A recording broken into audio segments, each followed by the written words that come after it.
एक बार फिर आप लोगों का हार्दिक स्वागत है। चलिए आज हम बात करेंगे सीडीपी के सेकंड चैप्टर की। चैप्टर फर्स्ट ऑलरेडी मैंने कंप्लीट कर दिया है 2 पार्ट में, और वो दोनों पार्ट अगर आपको चाहिए तो आप इसी वीडियो के डिस्क्रिप्शन बॉक्स में एक बार चेक करिएगा, आपको दोनों वीडियो की लिंक जो है वो मिल जाएगी। तो आज हम सीडीपी के सेकंड चैप्टर की बात करेंगे, और सेकंड चैप्टर में मैं आपको बताऊंगी कि क्या ज्यादा इम्पोर्टेंट है और किस तरह से क्वेश्चन आपको इस चैप्टर से पूछ सकता है। तो यहाँ पर आपका जो चैप्टर है वो है बाल विकास के सिद्धांत। तो चलिए हम वीडियो की शुरुआत करते हैं, और वीडियो की शुरुआत से पहले छोटी सी रिक्वेस्ट करूंगी कि अगर आप मेरे चैनल पे नए हैं तो प्लीज इस चैनल को आप लोग लाइक कर दीजिएगा, दोस्तों के साथ चैनल को शेयर करिएगा, और चैनल को सब्सक्राइब नहीं किया तो प्लीज चैनल को सब्सक्राइब भी कर दीजिएगा। तो चलिए देखते हैं अपना बाल विकास के सिद्धांत।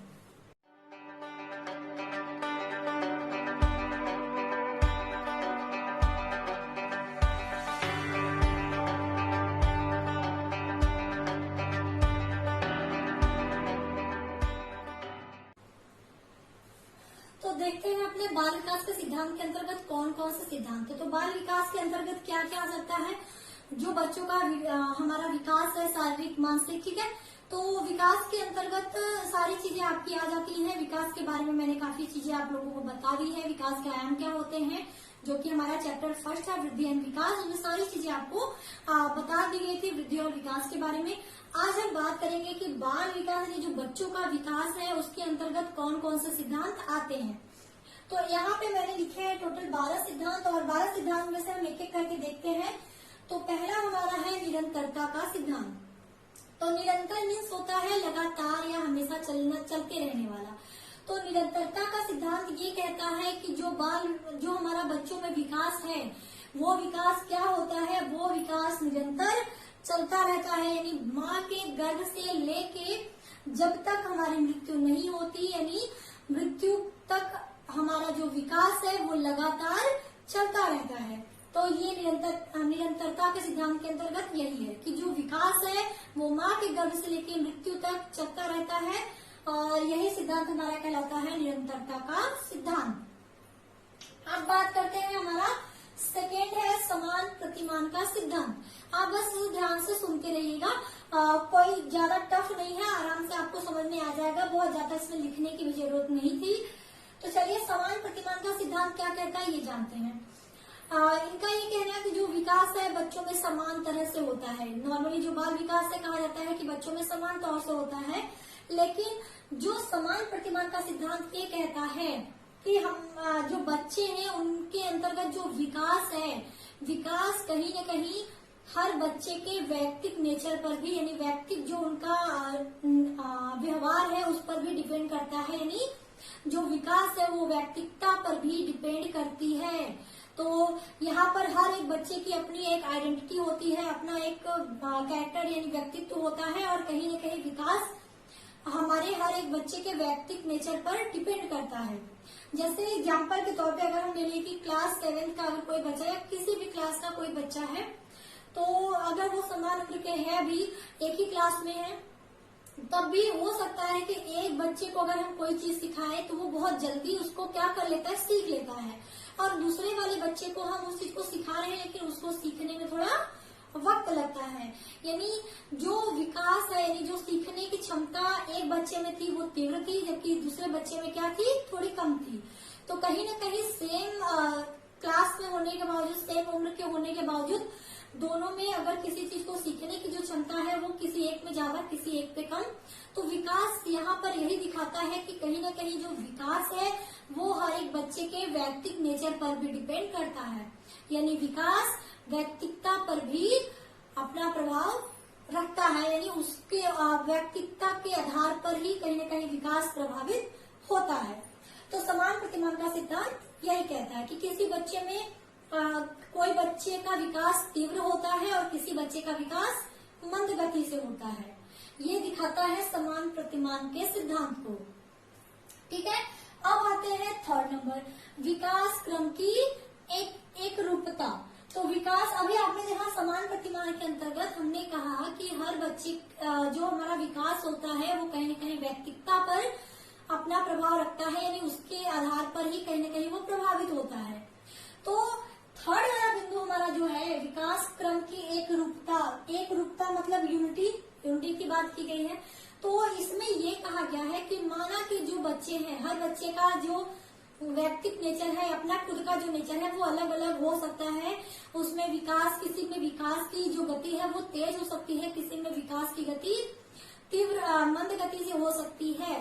लेकिन कुछ ऐसे भी चीजें हैं जो कि हर बच्चे में समान तरह से होते हैं, तो उसको हम लोग कहते हैं एक रूपता, यानी कि ये जो चीज है, ये जो क्वालिटी होगी वो हर बच्चे में एक समान होगी, यानी एक रूपता उसमें दिखेगी। जैसे जो हमारे बच्चे हैं, अगर हम ये बात करें, जब बच्चे जो हमारे होते हैं उनकी जो वृद्धि होती है वो कहीं ना कहीं हमारे उनके सिर से होती है, यानी हम सब की जो वृद्धि होती है कहीं ना कहीं हमारे सिर की ओर से प्रारंभ होती है। तो ये दिखाता है कि व्यक्तित्व नेचर यहाँ पे चला गया अलग, यहाँ पर ये चीजें आई कि जो विकास हुआ बच्चों का, उसमें जो हमारी वृद्धि थी, यानी हमारे जो शारीरिक वृद्धि के अंतर्गत जो हमारी वृद्धि थी, वो वृद्धि हमारी कहाँ से शुरू हुई, हमारे सिर की ओर प्रारंभ होता है, जो कि ये दिखाता है कि विकास क्रम में क्या है, कहीं न कहीं एक रूपता होती है, व्यक्तित्व नेचर अलग अलग होने के बावजूद। तो ये था हमारा थर्ड पॉइंट। आप इसके शब्दों से इसे समझिएगा। तो यहाँ पे जैसे मैंने कहा कि हर जो वृद्धि होती है वो वृद्धि कहाँ से होती है, हमारे सिर के तरफ, सिर के ओर होती है। हर बच्चे की जो वृद्धि होती है वो सिर की ओर प्रारंभ होती है, ठीक है, सिर की ओर प्रारंभ होती है। ये दिखाता है क्रमिक विकास क्रम की एक रूपता को। अब बात करते हैं चौथा पॉइंट कि वृद्धि एवं विकास की गति की दर एक सी नहीं होती। दर क्या है, कैसे नहीं होती, एक सी मतलब एक समान नहीं होती। कौन नहीं होती, वृद्धि और विकास की जो गति की दर है। यानी इसका कहने का मतलब ये है कि हमें पता है कि जब हम अगर आप बच्चे हैं, आप किसी बच्चे को भी ऑब्जर्व करें तो जो बच्चे हैं शैशवावस्था में उनकी जो विकास की और वृद्धि की जो गति होती है वो बहुत तेज होती है, ठीक है। उसके बाद क्या होता है, उसके बाद उनकी जो वृद्धि और विकास की जो गति की दर थी वो क्या थी, वो धीमी हो जाती है।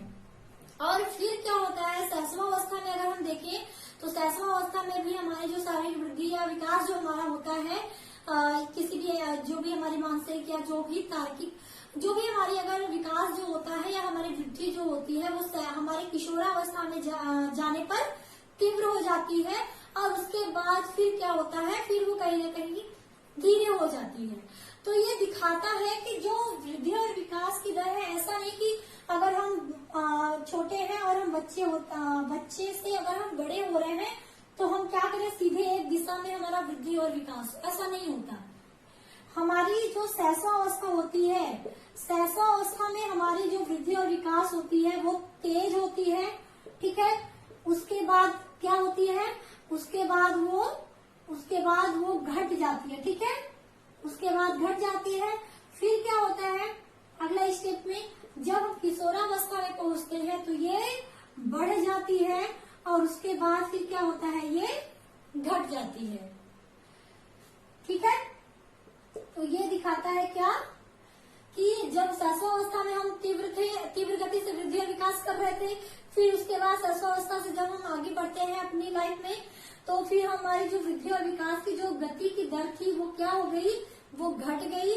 फिर हम किशोरावस्था में जब गए, ठीक है, किशोरावस्था में जब हम जाते हैं तो आप किशोरावस्था में जो हमारी वृद्धि और विकास की गति की दर थी वो क्या हो गई, वो बढ़ जाती है। आप खुद अगर ऑब्जर्व करें, शारीरिक परिवर्तन किशोरावस्था में बहुत तेजी से डेवलप होता है। इसके अलावा उस टाइम बहुत ज्यादा बच्चे जो होते हैं वो एक्टिव हो जाते हैं, अपनी एम को लेके सोचने लगते हैं कि आगे लाइफ में क्या करना है क्या नहीं करना है।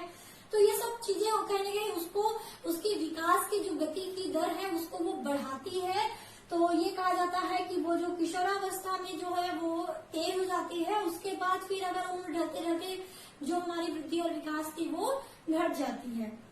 तो ये सीक्वेंस दिखाता है कि जो वृद्धि और विकास है वो ऐसा नहीं कि एक समय से शुरू हुए तो हमेशा वो बढ़ते क्रम में जाएंगे। तो इस चीज के लिए कहा गया है कि जो उनकी गति की दर है वो एक समान नहीं होती। कभी कम कभी ज्यादा, फिर कभी कम फिर कभी ज्यादा, यानी घटती बढ़ती रहती है समय अनुसार। तो इसके अलावा अगर हम आए, हमारा पांचवा जो पॉइंट है कि विकास सामान्य से विशेष की ओर चलता है। जो विकास है वो सामान्य यानी एक नॉर्मल कंडीशन से फिर किसी विशेष, यानी आप अगर खुद को देखें, जब आपने लिखना शुरू किया होगा तो आपने स्टार्टिंग किससे की होगी, आपने ए लिखा होगा, बी लिखा होगा, ठीक है, ABCD लिखा होगा, क ख ग घ लिखा होगा, 1 2 3 4 लिखा होगा। और आज अगर आपको कहा जाए लिखिए तो आप पूरी किताब भी लिख सकते। यानी अगर हम ये कहें कि सामान्य से विशेष की तरफ चलने का मतलब यही होता है कि अगर आप किसी एक चीज में अभी बहुत ज्यादा आपको नॉलेज नहीं है, या बहुत ज्यादा उस चीज में बहुत विशेष जो क्षमता है वो नहीं अपनाया है, केवल आपको बेसिक चीजें शुरू करनी है, तो जब आप किसी बेसिक चीज से बहुत ज्यादा विशेष उसको अच्छे से उसमें बहुत ज्यादा माहिर हो जाते हैं, यानी आप उसकी विशेषता को बढ़ा कर लेते हैं, यानी आप एक स्पेशल उस चीज को एडॉप्ट कर लेते हैं, यानी आप किसी एक सामान्य चीज से उस चीज में माहिर जब हो जाते हैं, तो इसीलिए कहा गया जो विकास है वो सामान्य से विशेष की ओर चलता है। जैसे अगर आप पानी में तैरना नहीं जानते हैं तो आप क्या करते हैं, आप स्टार्ट जब करते हैं तो केवल आप उस टाइम बेसिक चीजें शुरू करते हो, यानी नॉर्मल स्टेज से शुरू करते हो, फिर कोशिश करते करते करते जब आप बहुत ज्यादा माहिर हो जाते हो तो आप उसकी एक विशेष स्थिति को अडॉप्ट कर लेते हो, यानी स्वीकार कर लेते हो। तो यानी कि विकास जो है वो सामान्य से विशेष की ओर चलता है। ठीक है, अगला देख लेते हैं परस्पर संबंध का सिद्धांत। तो परस्पर संबंध का सिद्धांत क्या कहलाता है कि जो विकास है, आपको मैंने बताया था पिछले वीडियो में कि विकास के आयाम क्या क्या होते हैं, भाषागत, आपका सामाजिक, ठीक है, शारीरिक, संवेगात्मक विकास, यानी बहुत सारे जो विकास के आयाम थे। इनका ये कहना है कि जो विकास है वो कहीं न कहीं क्या है, परस्पर संबंधित है, यानी एक विकास कहीं न कहीं दूसरी विकास से संबंधित है। जैसे अगर कोई बच्चा अगर शारीरिक तौर पे बहुत विकास उसका नहीं हुआ है तो कहीं न कहीं उसका सामाजिक विकास, चाहे उसकी मानसिक विकास, चाहे संवेगात्मक विकास, कहीं न कहीं उसके एक जो हमारी एक विकास अगर नहीं हुआ तो उस एक विकास से उसकी बाकी जो विकास है वो भी प्रभावित होती है। इसीलिए कहा गया है कि सारे जो विकास है वो आपस में कहीं न कहीं परस्पर जुड़े रहते हैं, परस्पर संबंधित रहते हैं एक दूसरे से।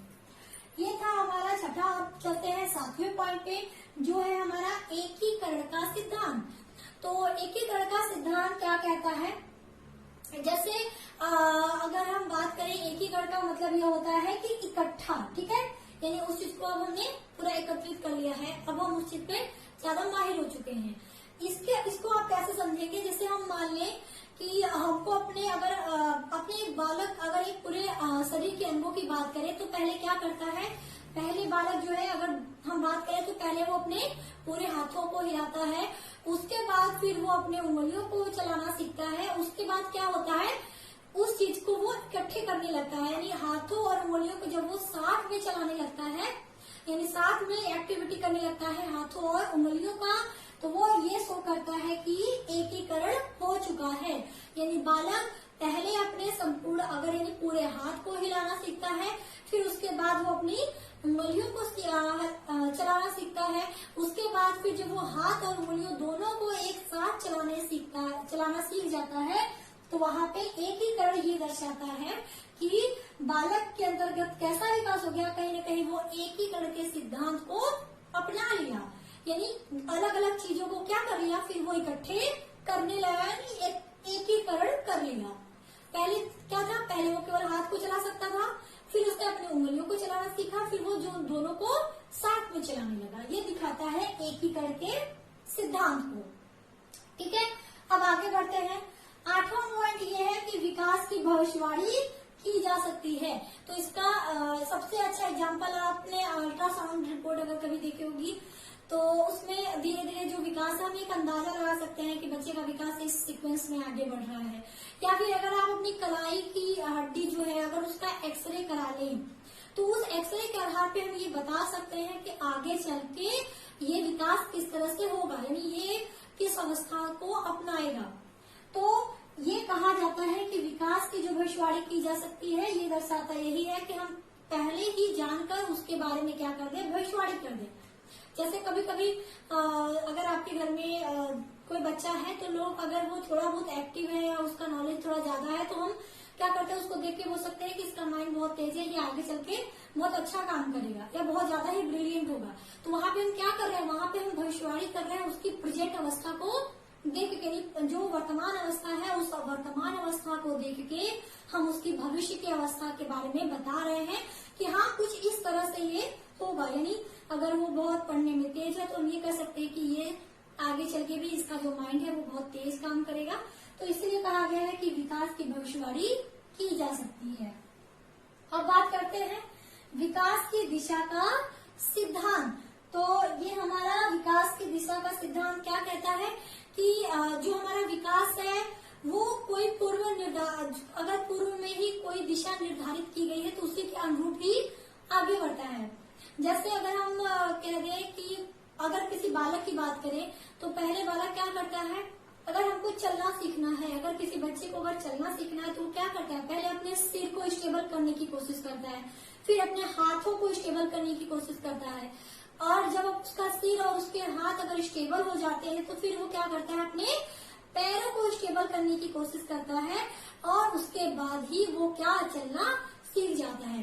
पहले क्या करता है, अपने सिर को वो स्टेबल करने की कोशिश करता है, फिर हाथों को अपने कंट्रोल में स्टेबल करने की कोशिश करता है। जब वो दोनों चीजों को सीख लेता है, कंट्रोल करना, स्टेबल करना, फिर वो अपने पैरों को स्टेबल करने की कोशिश करता है और उसके बाद फिर वो चलना भी सीख जाता है। तो ये क्या बता रहा है, एक दिशा निर्धारित कर रहा है कि पहले सिर को स्टेबल किया, फिर अपने हाथों को स्टेबल किया, फिर अपने पैरों को स्टेबल किया। तो यहाँ पे यही कहा गया है कि विकास की जो दिशा है वो कहीं न कहीं एक क्रम में ही होती है, उसके बाद ही किसी चीज में वो अच्छे से माहिर हो पाता है। तो विकास की दिशा के सिद्धांत के अंतर्गत बस यही था, ठीक है। यानी कि बच्चा पहले क्या करेगा, अपने सिर को स्टेबल करने की कोशिश करेगा, फिर हाथों को, फिर उसके बाद अपने पैरों को फिर वो आगे बढ़ाने की कोशिश करता है चलने सीखने के लिए। तो ये कहीं न कहीं दिशा को, प्रारूप को ही बताता है। तो विकास की दिशा के सिद्धांत के अंतर्गत यही चीज आपको देखने को या सीखने को मिलती है। अब बारी आती है हमारा विकास लंबवत सीधा न होकर वर्तुलाकार होता है। तो इस चीज को आप किस सिद्धांत से कोरिलेट करो, इस चीज को आप कोरिलेट करो हमारा समान या ये विकास की दर, वृद्धि और विकास की गति की दर एक सी नहीं होती। इसमें मैंने क्या बताया कि सहस्रावस्था में तेज होता है, फिर हमारा घट जाता है, फिर किशोरावस्था में तेज होता है। अगर शारीरिक विकास की भी बात करें तो यहाँ पर यही बताया गया है कि जो विकास है वो लंबवत सीधा ना होकर, अगर आपने वृद्धि और विकास की वीडियो देखी होगी तो उसमें भी मैंने बताया है कि जो विकास होता है वो कैसा होता है, स्पाइरल होता है, मीन्स वर्तुलाकार होता है।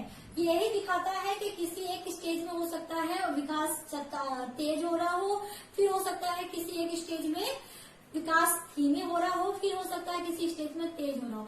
यानी कम ज्यादा घटता बढ़ता रहता है विकास जो है, इसीलिए विकास सीधा नहीं होता। यानी ऐसा नहीं कि एक फिक्स डायरेक्शन में चलता रहे, वो कैसा होता है, वर्तुलाकार होता है। ये एग्जाम में पूछ चुका है, इसको आप ध्यान रखिएगा। अब आता है आंशिक पुनर्बलन का सिद्धांत।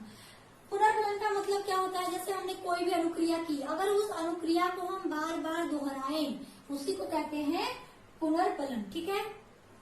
यानी जो हमारा पुनर्बलन है ये जो होता है आंशिक और सतत दो तरह का होता है। जो आंशिक पुनर्बलन होता है वो हमेशा आप याद रखिएगा कि वो हमारा जो सतत होता है, सतत पुनर्बलन, उसकी अपेक्षा वो ज्यादा कारगर होता है, या फिर आप कह लो कि ज्यादा प्रभावित होता है आंशिक पुनर्बलन।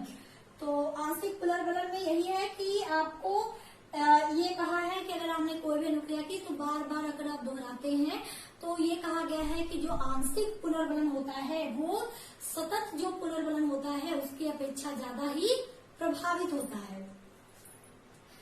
वृद्धि व विकास की क्रिया वंशानुक्रम और वातावरण का संयुक्त परिणाम है। तो अगर आपने इसकी जो वृद्धि और विकास वाली मेरी वीडियो देखी होगी, उसमें मैंने ये बताया था कि वृद्धि और विकास को कौन कौन प्रभावित करते हैं। तो उसमें मैंने ये बताया था कि वंशानुक्रम यानी आपका जो हेरिडिटी होता है वो, और हमारा वातावरण, ये क्या करते हैं, ये दोनों ही हमारे वृद्धि और विकास को प्रभावित करते हैं। यानी हमको जिस तरह का अगर हमारे जो वंश में है, यानी वंशानुक्रम का मतलब हमारे जो जीन के थ्रू हमारे पेरेंट्स से हमारे अंदर आते हैं, या फिर हमारे पेरेंट के पेरेंट्स से जो एक सीक्वेंस चलता आता है वो, और हमारा जो इन्वायरमेंट है, जिस इन्वायरमेंट में हम रह रहे हैं, उन दोनों का प्रभाव हमारे वृद्धि और विकास पर पड़ता है। इसलिए कहा गया है कि वृद्धि और विकास क्या है, इन्हीं दोनों का संयुक्त परिणाम है, यानी इन्हीं दोनों का संयुक्त रिजल्ट है क्या, परावृद्धि और विकास। कि जैसा हमारा जो वंश यानी हमारा जो हेरिडिटी चलता आ रहा है, आनुवंशिकता जो है हमारे अंदर, यानी वंशानुक्रम जो हमारा चलता आ रहा है, यानी हमारे पेरेंट्स में अगर कह लो जैसे कि अगर किसी के माँ बाप बहुत ज्यादा लंबे हैं तो बच्चे के भी लंबे होने की जो संभावना है बहुत ज्यादा होती है। तो ये दिखाता है कि उसकी जो वृद्धि और विकास होगा वो उसके कहीं न कहीं वंश पर प्रभाव रखता है। और उसका जो अब बात आती है वातावरण की, यानी जिस वातावरण में अगर वो रहता है उस हिसाब से उसकी शारीरिक ग्रोथ होती है, उसकी मानसिक ग्रोथ होती है। ठीक है, तो वातावरण भी बहुत ज्यादा कारगर होता है, बहुत ज्यादा प्रभावी होता है हमारे वृद्धि और विकास को प्रभावित करने में। इसलिए ये क्या है, एक तरह का संयुक्त परिणाम है। तो बस यही था हमारा इस चैप्टर में, आपको यही ज्यादातर एग्जाम में पूछेगा। और जब मैं चैप्टर इसकी कंप्लीट कर लूंगी तो मैं क्वेश्चन भी कराऊंगी, तो आप उसकी टेंशन ना लीजिएगा। तो आज के बस इतना ही था वीडियो में। अगर पसंद आई हो वीडियो तो आपको पता है क्या करना है, वीडियो को लाइक करना है, शेयर करना है, कुछ कंफ्यूजन हो तो कमेंट करके भी पूछना है, और चैनल को सब्सक्राइब नहीं किया तो चैनल को सब्सक्राइब भी करना है। तो चलिए आज के लिए बस इतना ही, मिलती हूँ आपके साथ एक नए वीडियो में। तब तक के लिए आप लोग अपना ख्याल रखिए। टेक केयर, बाय बाय, जय हिंद।